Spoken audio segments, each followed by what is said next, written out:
Economia na real e ponto, os fatos que precificaram o mercado financeiro nacional e global nessa semana, que teve como maior destaque as decisões de política monetária nos Estados Unidos e no Brasil. Vamos a elas. Nos Estados Unidos, sem mistério, foi tudo dentro do previsto.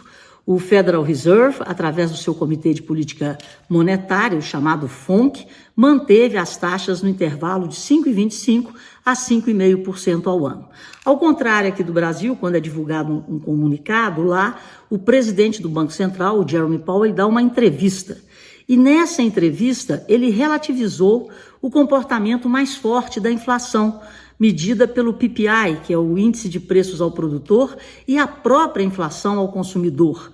Há um aumento aí inesperado do núcleo dos serviços, mas Powell manteve a calma e disse que a inflação está convergindo para a meta, mas não adiantou e nem deu sinais de que a primeira redução nos juros será em junho. Mas o mercado aposta, de acordo com o comportamento, com a entrevista, o mercado aposta sim que a primeira queda de juros nos Estados Unidos será na reunião do Comitê de Política Monetária em junho. Mas já há uma parte pequena que aposta em setembro. E tem aqueles mais pessimistas que acham que o Banco Central pode até nem subir os juros nos Estados Unidos nesse ano. A economia por lá continua resiliente, crescendo, o mercado de trabalho aquecido, e é por isso que tem que haver muita cautela no trato com a inflação. Então, essa política contracionista, ela tem que ser mantida para que não haja surpresas desagradáveis com repiques inflacionários, que é muito pior do que você retardar, demorar um pouco mais para cortar os juros, mas com a certeza de que a inflação está realmente sob controle. Eu estou falando tudo isso para aproveitar o raciocínio e usar na decisão de política monetária do Banco Central Brasileiro. O Copom daqui manteve o que havia dito, o corte de 0,5 ponto percentual na taxa básica de juros. A Selic caiu de 11,25% ao ano para 10,75% por ano, 10,75% ao ano. De novo, a decisão foi tomada por unanimidade e também por unanimidade o Comitê de Política Monetária resolveu mudar o forward guidance, ou seja, as perspectivas, as diretrizes futuras, porque o Banco Central vinha dando as diretrizes da política monetária. Isso é uma forma de ser transparente com o mercado. E ao contrário das decisões anteriores, onde o Banco Central apontava quedas nas próximas reuniões, aí nós já tivemos uma mudança do plural para o singular. Ele manteve uma queda de 0,5 ponto percentual para a reunião de maio, mas para junho as coisas podem mudar. Então, claramente já existe uma expectativa de que as taxas de juros de maio em diante, ou a taxa básica de juros, a Selic, de maio em diante, pode cair mais devagar e pode até nem cair, dependendo do que acontecer no cenário interno e no cenário externo. Qual é a maior preocupação no cenário interno? E isso o Banco Central tem escrito nas atas e nos comunicados. É o fiscal, é o desempenho das contas públicas. Preste atenção nisso aí. A maior preocupação interna é com o fiscal. A maior incerteza interna é com o fiscal. Lá fora, a maior incerteza é o comportamento da economia americana e, é claro, quando que os juros vão começar a cair nos Estados Unidos, porque isso influencia a queda e a intensidade da queda aqui, porque há uma competição de juros, para atração de capital. Então, se os juros nos Estados Unidos não caem, aqui também fica mais difícil de cair, para que os dólares que estão vindo para o Brasil permaneçam vindo e aqueles que estão aqui não saiam, porque se o dólar sobe, a gente tem uma pressão inflacionária em preços de commodities, a inflação na veia. Então tem que ter muito juízo, muita cautela e muito caldo de galinha na condução da política monetária. O Banco Central, na minha opinião, agiu como deveria agir, já que a economia brasileira está mais aquecida do que a expectativa e um aquecimento maior da economia, uma maior demanda, um maior consumo traz pressões inflacionárias, aliado a um comportamento fiscal um pouco frouxo.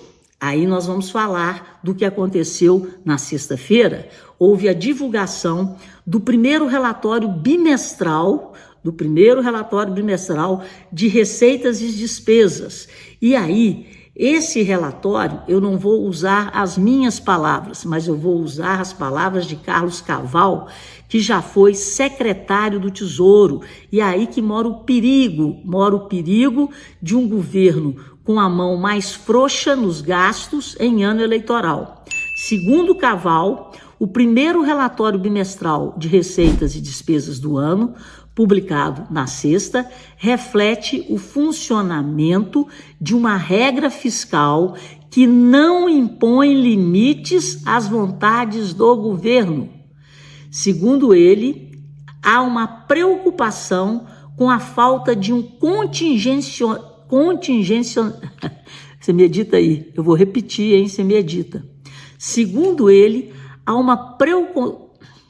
Segundo Caval, há uma preocupação com a falta de um contingenciamento expressivo de gastos. Ele já foi secretário do Tesouro e o que ele tem como experiência? Que geralmente você, nos primeiros meses do ano, você aumenta a mão naqueles recursos que você guarda, que você faz esse contingenciamento para que, se houver no futuro uma expectativa negativa em relação às receitas, você já está com o recurso contingenciado. E ele não viu essa preocupação nesse relatório que foi divulgado na sexta-feira. Ou seja, o governo não está com preocupação de que possa haver uma quebra de receita ou que possa haver um aumento de despesas. E a outra análise que ele faz e que é preocupante, ele vê uma sinalização negativa na modesta, de novo. Então, ele não contingencia, o governo não contingencia recursos para o caso de haver uma frustração com as receitas e, ao mesmo tempo, ele não está muito preocupado com o aumento de despesas. Segundo Caval, a revisão feita pelo Executivo na projeção de despesas primárias saiu de 2,183 trilhões para 2,184 trilhões. E a gente sabe que esse governo está gastando bem mais do que o governo anterior.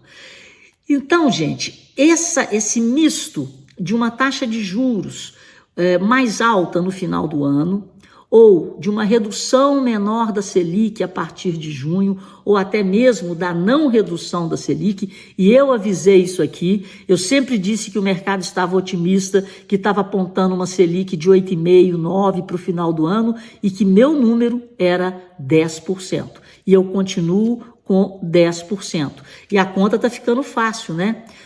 Nós paramos agora em 10,75%, na reunião de maio corta meio, vai para 10,25%, na reunião de junho corta 0,25% e paramos por aí, até ver o que acontece de junho até dezembro em relação a essa expectativa da responsabilidade fiscal dos gastos públicos e, coincidentemente, a expectativa é que em junho a taxa de juros dos Estados Unidos e na Europa comece a ser cortada.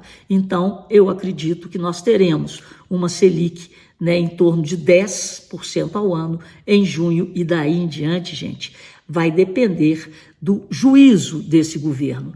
Então, o fato mais importante da semana foi esse. Nós tivemos também pesquisas apontando a queda de popularidade do presidente Lula e também uma piora na avaliação de Lula pelo mercado na pesquisa da Genial Quest. E é engraçado, né, que para o mercado, a pessoa mais confiável que existe hoje, com 80% de confiança, é Roberto Campos Neto, presidente do Banco Central Independente, que ele quer tirar a independência e ele quer tirar, inclusive, o Roberto Campos, que vai sair porque ele não tem interesse nenhum em ficar para ser xingado todo dia. E a reprovação de Lula pelo mercado cresceu para 65%. Portanto, gente, são sinais claros de que as entregas do governo Lula não aconteceram.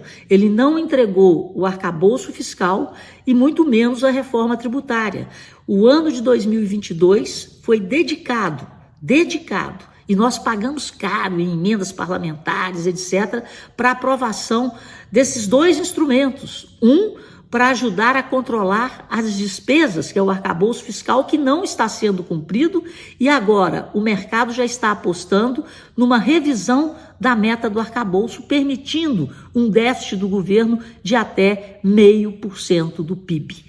E até aqui, né, pelo arcabouço, seria 0,25%.